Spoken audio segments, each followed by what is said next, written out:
இல்லைங்க. படத்துல மொத்த மலையும் இல்ல, எந்த ஒரு மலையும் இல்லைங்க.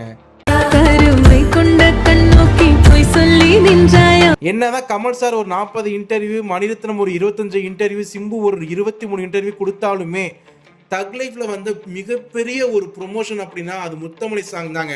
அந்த பாட்டே படத்துல இல்லைன்னா எப்படிங்க?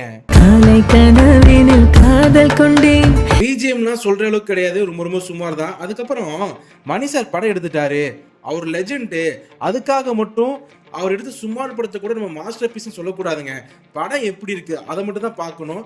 படத்துக்கு வந்து திரைக்கதை எப்படி இருக்கு, மேக்கிங் எப்படி இருக்கு, போர் அடிக்காம கொண்டு போறாங்களா, நம்மளை ஏதாவது கொஞ்சம் எக்ஸைட்மெண்ட்டாக வச்சிருக்காங்களா படம் பார்க்கும்போது. ஏன்னா மணிசாலாம் எந்த மாதிரி ஒரு படம் எடுத்தவர் அதை பற்றி சொல்ல தேவையில்லை, அவ்வளோ பெரிய காவியத்தை கொடுத்தவர். ஆனால் இந்த படம் பார்த்தீங்கன்னா செக்கச்சிவந்த வானம் அந்த அளவுக்கு அந்த கிராஃபிக் கூட போல. என்னை பொறுத்த வரைக்கும் இன்னும் கொஞ்சம் நல்லா எடுத்துருக்கலாமோ, இன்னும் கொஞ்சம் நல்லா எழுதி